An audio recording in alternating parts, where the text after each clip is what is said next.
Vamos más allá de la noticia. Notimundo Estelar en FM Mundo con María del Carmen Álvarez. Saludamos a la licenciada María Brown, ella es ministra de Educación. Ministra, muy buenas noches y gracias por acompañarnos. Le saluda María del Carmen Álvarez. Hola María del Carmen, un saludo a ti y a todos quienes nos acompañan en esta entrevista. Muchas gracias a ustedes. Ministra, una manifestación como la que vivimos en estos momentos, que paraliza al país, que frena las actividades diarias de los ciudadanos, tiene sin lugar a dudas muchas consecuencias, y una de ellas podría ser en el ámbito educativo. Cuéntenos hasta qué punto puede llegar esta afectación, ministra. Efectivamente, como tú lo anticipaste hace unos minutos, las movilizaciones y las paralizaciones, sobre todo el efecto violento que ha habido, algunas manifestaciones de violencia, cierres de vías, impiden que estudiantes puedan desplazarse de manera segura hacia las instituciones educativas y desde las instituciones educativas hacia sus hogares. Y esto ha obligado al Ministerio de Educación, para precautelar el bienestar de los estudiantes, a suspender las clases en aquellos establecimientos en donde no podemos garantizar su seguridad. Esto ha implicado desde el inicio de este proceso, en el cual primero anunciamos que 77 instituciones iban a trabajar a distancia, que ahora ese número se haya incrementado de manera significativa y haya incrementado día a día para llegar hoy a 5.036 instituciones educativas a nivel nacional, que representan el 31.28% de las instituciones educativas del país. Esto afecta directamente a 1.550.000 estudiantes que están matriculados en esas instituciones educativas, que representan el 35.97% de los estudiantes a nivel nacional, distribuidos en distintas provincias. Las más afectadas, Pichincha, Cotopaxi y Chimborazo. Pero tenemos afectaciones también importantes en Los Ríos, en Bolívar, en Azuay, en Loja, en Morona Santiago, en Pastaza, en Orellana.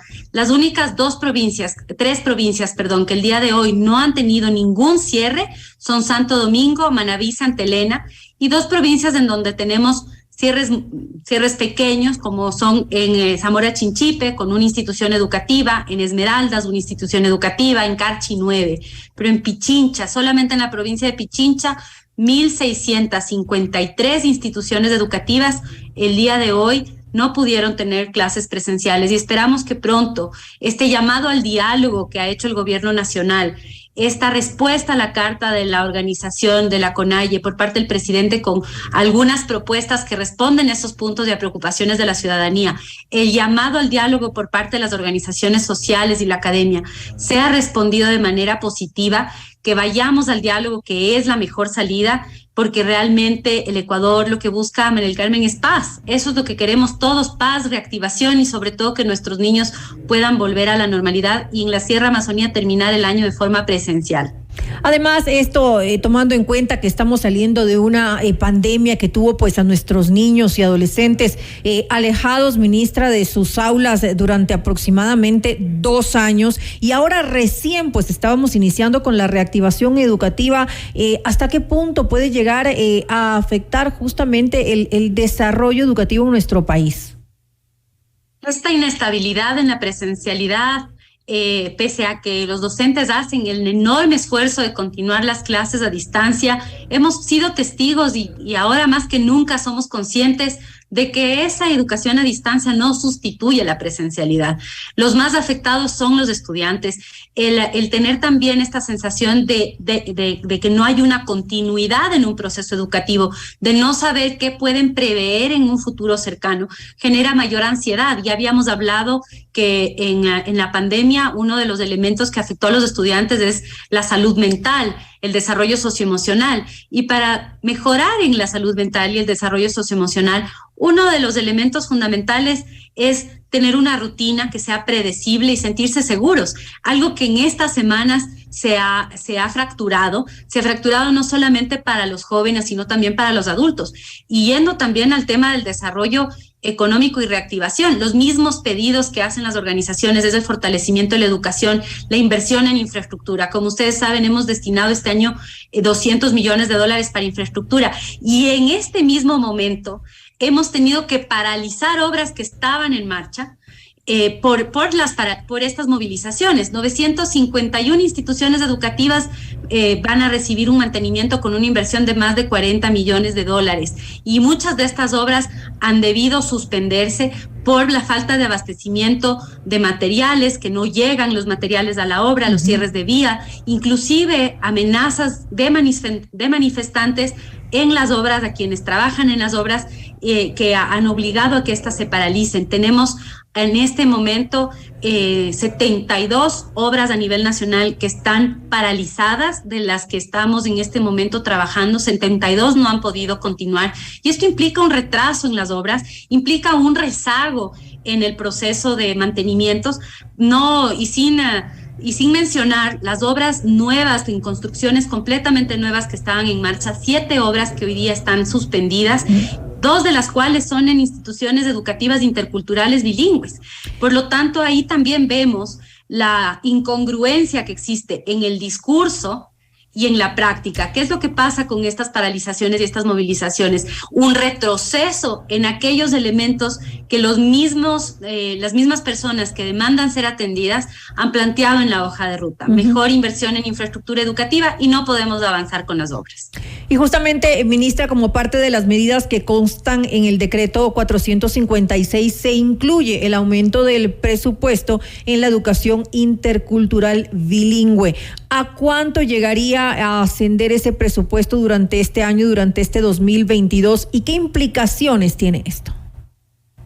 La educación intercultural bilingüe tiene la particularidad de que está regulada por un órgano adscrito al Ministerio de Educación, pero que tiene autonomía financiera y técnica, que es la Secretaría de Educación Intercultural Bilingüe y Etnoeducación. El secretario, Rómulo Antún, representa a las nacionalidades, pueblos. Allí también atendemos pues a la población de ecuatorianos afrodescendientes, de los pueblos montubios, y trabajamos sobre currículos contextualizados, específicos, y con las instituciones interculturales bilingües, en donde se aplica el modelo de educación intercultural bilingüe, y en las instituciones guardianas de la lengua, en donde se aplican las directrices del modelo educativo de etnoeducación afroecuatoriana. Esta institución maneja, por ejemplo, entre otras cosas, los procesos de formación, puede dotar de material con pertinencia cultural a estas instituciones educativas, y tiene un presupuesto que este año estaba bordeando los $2.260.000, y ha sido duplicado para que en estos meses puedan intervenir. Este presupuesto se complementa a su vez con la inversión que realiza el Ministerio de Educación en la contratación y salarios de docentes, y también en la inversión en obras grandes de infraestructura. Es decir, la Secretaría tiene sobre todo una vocación de fortalecimiento en los ámbitos técnicos y desarrollo profesional, en la implementación de los modelos educativos interculturales bilingües y de atención específica a la ciudadanía en territorio. Con este presupuesto vamos a poder avanzar de manera más rápida en el plan de trabajo para tener personal especializado, asesores educativos que hablen las lenguas de las nacionalidades y que conozcan los modelos de etnoeducación afroecuatoriana, para que sean implementados en las instituciones educativas de mejor manera, mejorar la presencia de la institución en territorio. Es una institución relativamente nueva que debe fortalecer su modelo de gestión, y trabajar en la conformación de las direcciones a nivel nacional de la Secretaría, como es una dirección que no tenía en este momento existencia, y que nos va a permitir esto avanzar en ese proyecto, que es la Dirección de Etnoeducación, y direcciones específicas para las 14 nacionalidades. Y por lo tanto, esto lo que nos permite es avanzar en el eje todos, que estaba planteado en los 5 ejes y 20 acciones del Ministerio de Educación desde el inicio de la administración, en el cual habíamos planteado el fortalecimiento de la educación intercultural bilingüe como uno de ellos, y en el cual hemos venido trabajando en diálogo permanente con las comunidades a lo largo de este año y un poquito más. ¿Habría entonces mayores contrataciones de docentes especializados? Especialmente la figura de contratación es del asesor educativo especialista en educación intercultural bilingüe, que se complementa a la contratación de los docentes de aula. Estos asesores lo que nos permiten es mejorar precisamente con el conocimiento específico de la materia, la formación de estos docentes y verificar y acompañar el proceso de implementación del modelo pedagógico. ¿Cuántas instituciones de este tipo existen en nuestro país actualmente? En nuestro país, las instituciones interculturales bilingües, y esto sí es importante hacer la distinción, no quiere decir que los niños y jóvenes de poblaciones indígenas solamente van a instituciones interculturales bilingües. Al contrario, hay población diversa en todas las instituciones educativas del país, pero existen instituciones específicas que atienden a la población de los pueblos y nacionalidades con este modelo diferenciado. Y esto es lo que nosotros conocemos como las instituciones de educación intercultural bilingüe, que justamente lo que nos permiten esta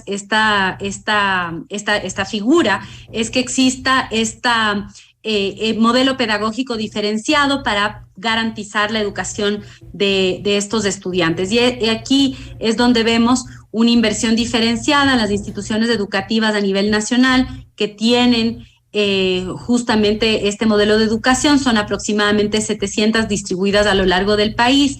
En ellas hemos estado trabajando también en la dotación de equipamiento y material contextualizado. El año pasado se inició un proceso conjuntamente con la Secretaría de Educación Intercultural Bilingüe para que puedan contar con material didáctico específico en las lenguas. Por ejemplo, hemos entregado cuentos para las bibliotecas de estas instituciones en las lenguas de las nacionalidades para que tengan acceso a este tipo de material, para dar un ejemplo. Ahora, ministra, bueno, con esto se estaría cumpliendo con uno de los puntos que han sido requeridos por parte de la CONAIE. Le quería consultar ¿cuál es su opinión acerca de la participación de algunos estudiantes en las protestas? Y lo digo porque la motivación es supuestamente, según lo han dicho, la falta de cumplimiento de lo propuesto en campaña por parte del presidente Guillermo Lasso. Entre esos está el tema del ingreso a las universidades. Dicen que esto pone trabas a la educación.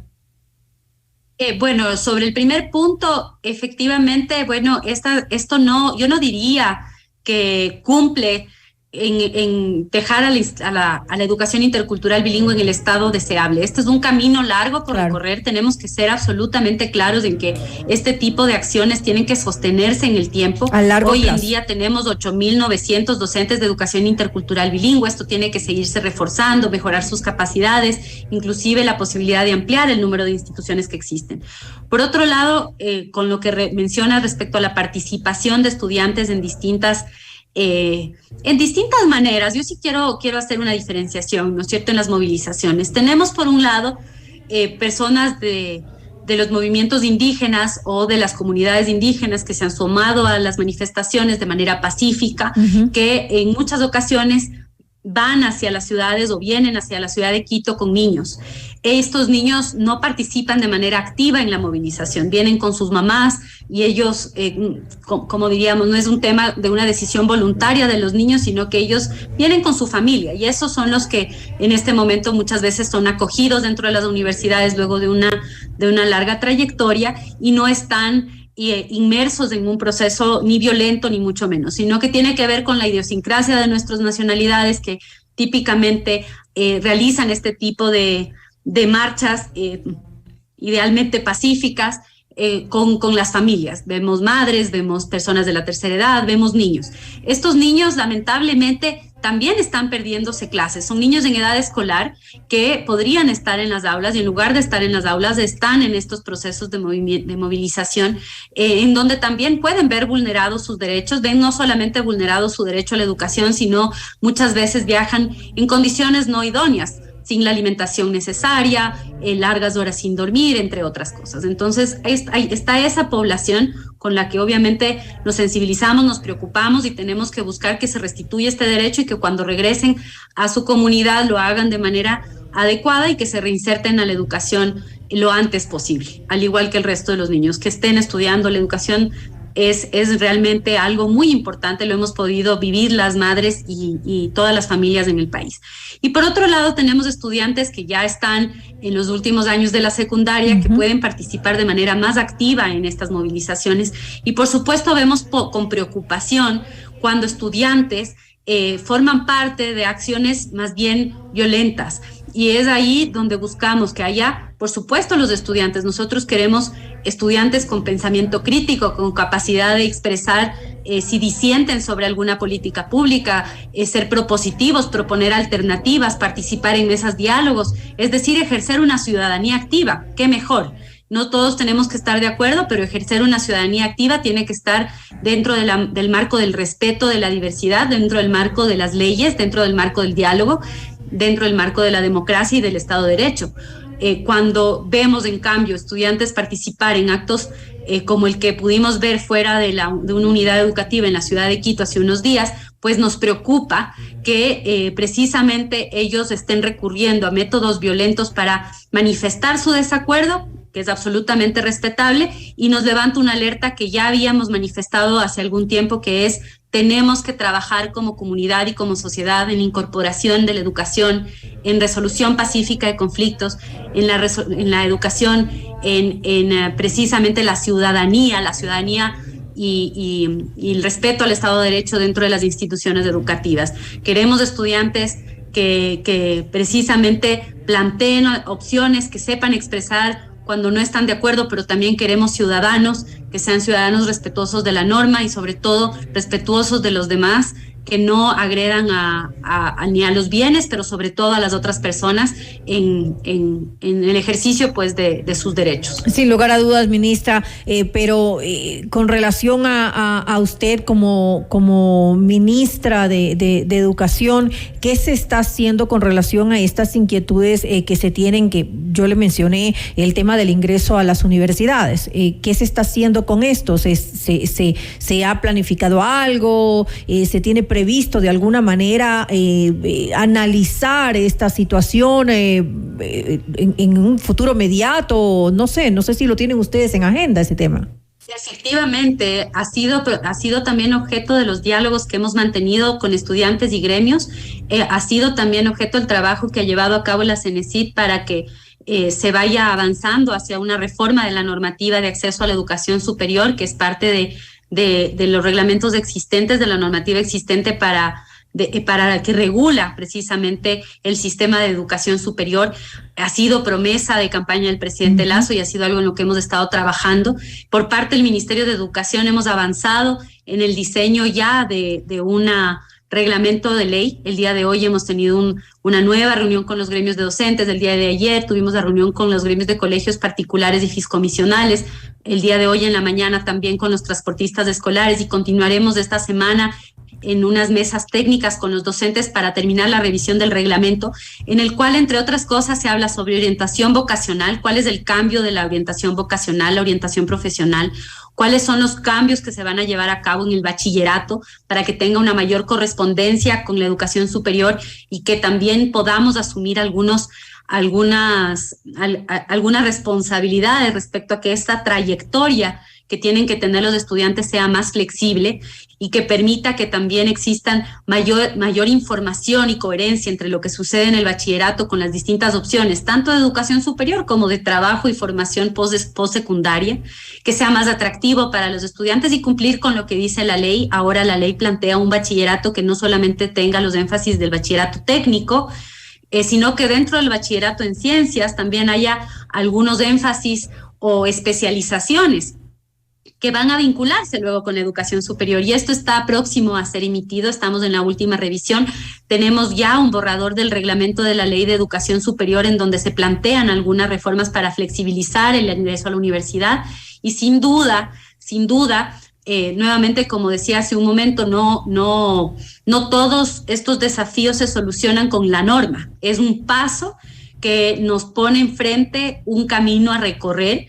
que tiene una planificación y que esperamos que su implementación vaya subsanando estos inconvenientes que han manifestado los estudiantes y que compartimos, y que vemos que también nos beneficiamos en el diálogo, de que ellos nos puedan también brindar sus observaciones a estos cuerpos normativos que hemos también trabajado con delegados de los estudiantes, tanto en educación superior como en educación secundaria. Estaremos pues pendientes de esos diálogos y también del diálogo que se deba dar pues entre el gobierno y los dirigentes de la CONAIE, que permita llegar pues a esos acuerdos tan necesarios. Revisábamos el número de aulas cerradas, usted nos informaba, son más de 5,000 instituciones educativas, 1.500.000 estudiantes afectados, que representa el 35% de estudiantes a nivel nacional. Lamentable esas cifras. Le quiero agradecer a la licenciada María Brown, ministra de Educación, por habernos acompañado en esta entrevista. A ustedes muchísimas gracias, y como ustedes también esperamos pronto tener respuestas sobre esta invitación al diálogo, y que este diálogo conduzca a acuerdos que nos devuelvan la paz. El Ecuador, eso es lo que creo que todos queremos, y para nuestras familias, para nuestro futuro, la paz. Así que muchísimas gracias. Gracias, muy buenas noches.